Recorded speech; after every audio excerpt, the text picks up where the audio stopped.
Minute.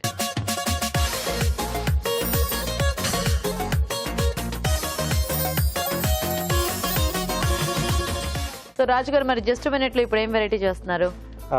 Mixed dal చెక్కలండి. Mixed dal చెక్కలు. Yes. ఓ, so అన్ని రకాల పప్పులు మిక్స్ చేసేసి ఈ చెక్కలు చేస్తున్నాం. కొంచెం టేస్ట్ పరంగా చూస్తే కూడా కొంచెం డిఫరెంట్ గా వస్తుంది. సో యూజువల్ గా మనం ఎక్కువ పిండితోనే చేసుకుంటూ ఉంటాం అంటే కదా. పిండి కొంచెం వాడుతున్నాం అండి. ఆ పిండితో పాటు ఇంకొంచెం పప్పుల పొడి కూడా యాడ్ చేస్తున్నాం. ఓకే ఓకే ఓకే అండి. మరి మిక్స్డ్ దాల్ చెక్కలకు కావాల్సిన పదార్థాలు ఏంటి ఇప్పుడు చూద్దాం. మిక్స్డ్ దాల్ చెక్కలు తయారు చేయడానికి కావాల్సిన పదార్థాలు: నానబెట్టిన పెసరపప్పు పావు కప్పు, కందిపప్పు అరకప్పు, శనగపప్పు అరకప్పు, బియ్యపిండి 1 కప్పు, జీలకర్ర 1 టీ స్పూన్, అల్లం పచ్చిమిర్చి పేస్ట్ 1 టీ స్పూన్, ఉప్పు తగినంత, నూనె, డీప్ ఫ్రై కి సరిపడా, కొత్తిమీర కొద్దిగా, తరిగిన కరివేపాకు కొద్దిగా. ఓకే అండి, మరి మిక్స్డ్ దాల్ చెక్కలకు కావాల్సిన పదార్థాలని చూసారు కదా. రాజు గారు మొదలు పెడదామా? ఓకేనండి. సో ఇక్కడ మెయిన్గా ఏంటంటే పెసరపప్పును మనం ఆ పప్పు పళ్ళంగా వేసుకుంటాం, నానబెట్టేసి వేసుకుంటున్నాం. ఓకే. సో మిగతా 2 పప్పులు, కందిపప్పు అలాగే శనగపప్పు కొంచెం దూరగా వేయించేసుకుని మిక్సీ కొట్టి ఈ పిండిలో మనం యాడ్ చేస్తున్నాం. Okay okay. సో శనగపప్పు కందిపప్పు సేమ్ క్వాంటిటీ తీసుకుంటామా? అవును. సో టోటల్ గా శనగపప్పు కందిపప్పు పెసరపప్పు మనం 3 వాడుకుంటున్నాం. 3 వాడుకుంటాం. బేస్ గా మనకి బియ్యపిండి.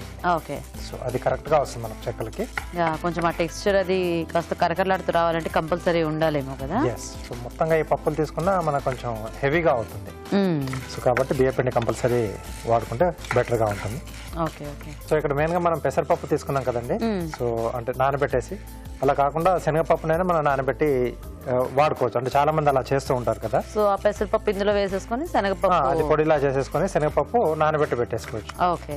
లేదు ఈ మూడింటిని కూడా మనం ఇలా పొడి చేసేసుకొని వేరుశనగపప్పునైనా బద్దలా చేసుకొని సో అలా అయినా యాడ్ చేసేసుకోవచ్చు. సో పప్పులది మారుస్తూ మనము దాంట్లో పైన వేసేవి ఆ పప్పు పళ్ళంగా ఉండేవి కూడా మార్చుకోవచ్చు. సో ఇట్లా నువ్వులు కానీ అట్లాంటివన్నీ కూడా ఏవైనా. ఓకే. సో సరిపోయింది. దీన్ని మనం మిక్సీ పట్టేసి ఓకే పొడి కొట్టేసుకోవాలి. సో వీటిని పొడి కొట్టేసుకున్నాం.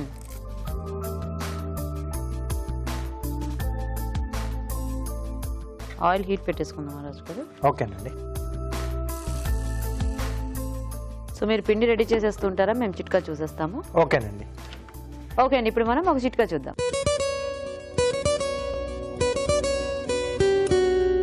ఇప్పుడు మీకోసం ఇంకో చిట్కా. పచ్చి పాలు సహజ సిద్ధమైన క్లెన్జింగ్ ఏజెంట్గా పనిచేస్తాయి. అందుకే పచ్చి పాలలో దూదిని ముంచేసి ముఖం మీద, చేతుల మీద, మెడ మీద శుభ్రంగా క్లీన్ చేసుకున్నట్లయితే అక్కడ ఉన్నటువంటి మురికంతా పోయి చర్మం శుభ్రపడమే కాకుండా చర్మం బాగా గ్లోగా కూడా తయారవుతుంది. ఓకే అండి, చిట్కా చూసేసారు కదా. అండ్ ఇక్కడ పప్పుల పిండి కూడా రెడీ అయిపోయింది మనకి. దీన్ని బౌల్లోకి తీసేసుకున్నాం. ఓకే. శనగపిండి ఆ స్మెల్ వస్తుంది కదా. కొంచెం వేయించాం కదండి, ఆ కమ్మటి వాసన వస్తుంది. సో దీంట్లోనే బియ్యపిండి. సో ఇటువైపు కొంచెం స్టవ్ ఆన్ చేసుకున్నాండి. కొంచెం కాచిన నూనె కూడా వేసుకోవాలి.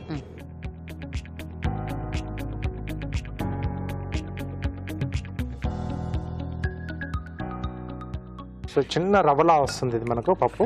ఓకే. సో అది తినేటప్పుడు మనకు కరకరలాడుతూ బాగుంటుంది, తెలుస్తుంది. సగ్గు బియ్యంతో మనం చేసుకున్నా కొంచెం ఆ క్రంచ్నెస్ వస్తుంది మనకు. అవునవును. సో దీంట్లో నానబెట్టిన పెసరపప్పు. ఓకే.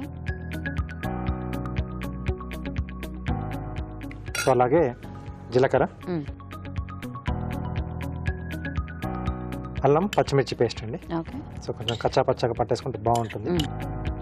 సో కారప్పొడి బదులు ఇది వేస్తేనే బాగుంటుందండి చెక్కల్లో ఎప్పుడైనా. సరిపడా ఉప్పు, కరివేపాకు, ఓకే, కొద్దిగా కొత్తిమీర.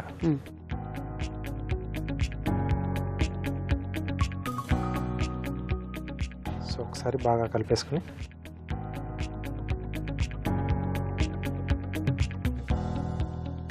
సో కాచిన నూనె కూడా వేసేసుకున్నాం.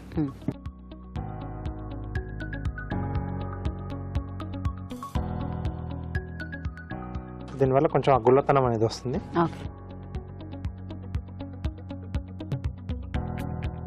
సో నీళ్ళు పోసే కంటే ముందు ఒకసారి నూనె అనేది పిండికి మొత్తంగా పట్టేట్టుగా ఒకసారి బాగా కలిపేసుకోవాలండి. సో అంటే మనం ఏ రకమైన చెక్కలు చేసుకున్నా ఓకే. సో ముందు ఈ ప్రాసెస్ లేకపోతే ఏంటంటే నూనె అక్కడికక్కడ ముద్దలు ముద్దలుగా లాగే ఉండిపోతుంది. సో కొన్నిట్లోకి బాగా వస్తుంది, కొన్నిట్లోకి బాగా రావాలి. ఓకే, వాటర్ ఇస్తారా?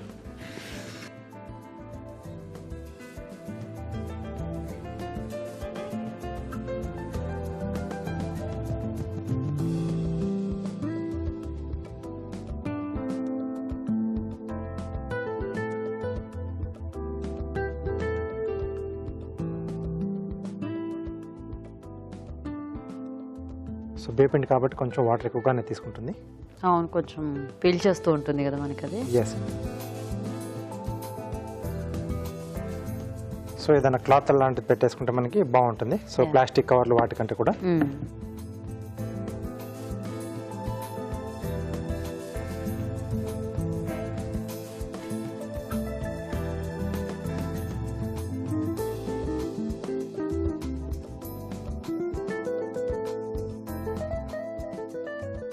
సో ఇప్పుడు చాలా మంది ఇళ్ళలో కూడా కొంచెం ప్రెస్సింగ్ మిషన్లు కూడా వాడుతున్నారు. ఈజీగా ఎవరైనా ఉండలు చేస్తూ ఇస్తే హ్యాపీగా అలా చేసుకుంటూ ఏం చేసేయచ్చు. అంటే ఇప్పుడు ఎక్కువ చేసినా కూడా అందరూ చాలా తక్కువ క్వాంటిటీస్ చేసుకుంటున్నారు. అంటే ఒక 1-2 డేస్కి సరిపోయేటట్టు. ఇప్పుడు ఎక్కడైనా బయటికి వెళ్తుంటే కాస్త దీనికి. సో అలాంటప్పుడు మనకి ఎవరైనా ఒక హెల్ప్ ఉంటే హ్యాపీగా ఫాస్ట్గా చేసేసుకోవచ్చు. సో ఇలా మనకు కావాల్సినవి చేసేసుకోవచ్చు. సో కొంచెం పప్పులు ఉన్నాయి కదా, కొన్ని అలా పొంగుతూ ఉంటాయా? ఓకే. సో ఈ పప్పులతో చేసుకున్నప్పుడు అలా పొంగకుండా రావాలనుకుంటే వేసే ముందు ఫోక్తో అక్కడక్కడ చిన్న చిన్నగా అలా రంధ్రాలు చేసేస్తే ఆ స్టీమ్ అనేది దాంట్లోంచి బయటికి వెళ్ళిపోతుంది. Okay okay.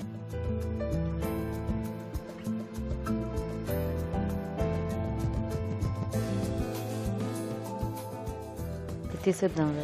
తీసేద్దాం.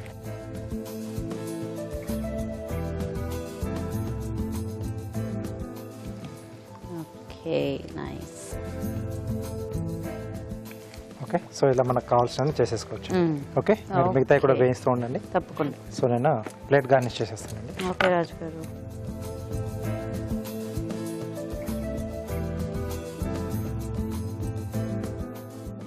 ఓకే, వి షేప్లో కట్ చేస్తాను. ఓకే.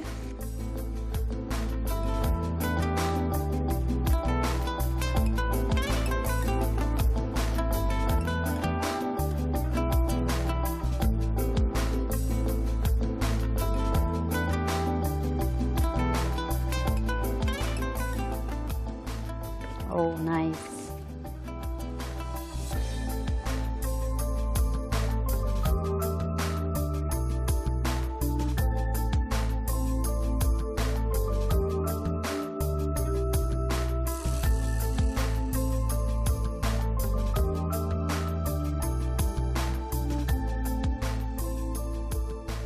సో అలాగే రౌండ్ సర్కిల్స్ కూడా ఉంది. Okay.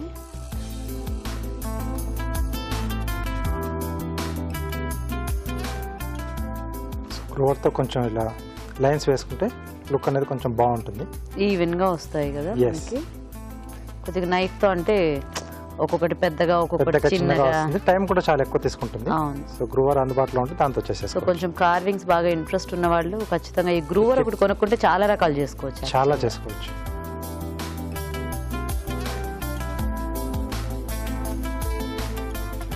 Okay, round circles cut చేస్తున్నాను.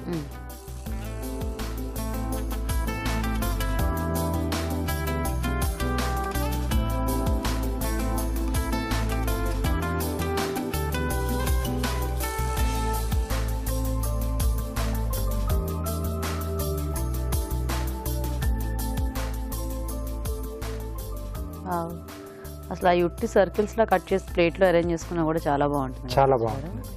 సో ప్లేట్ అంటే మనం తీసుకున్న కలర్ ని బట్టి ఆ లుక్ అనేది మారుతూ ఉంటుంది.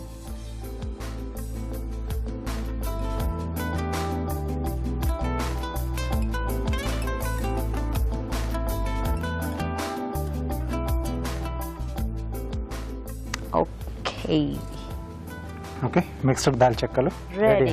మిక్స్డ్ దాల్ చెక్కలు రెడీ అండి. టేస్ట్ చూసే ముందు తయారీ విధానం ఇంకోసారి చూద్దాం. మిక్స్డ్ దాల్ చెక్కలు తయారు చేసే విధానం: ముందుగా కందిపప్పు, శనగపప్పు వేయించి మిక్సీ పట్టి పిండి సిద్ధం చేసుకోవాలి. ఒక బౌల్లో పప్పుల పిండి, బియ్యం పిండి, నానబెట్టిన పెసరపప్పు, జీలకర్ర, అల్లం పచ్చిమిర్చి పేస్ట్, ఉప్పు, తరిగిన కరివేపాకు, కొత్తిమీర, కాచిన నూనె వేసి కొద్దిగా నీళ్లు పోసి ముద్దలా కలుపుకోవాలి. ఈ మిశ్రమాన్ని కొంచెం కొంచెం తీసుకుని చెక్కల్లా ఒత్తుకొని కాగే నూనెలో వేసి డీప్ ఫ్రై చేసుకోవాలి. అంతే, మిక్స్డ్ దాల్ చెక్కలు రెడీ.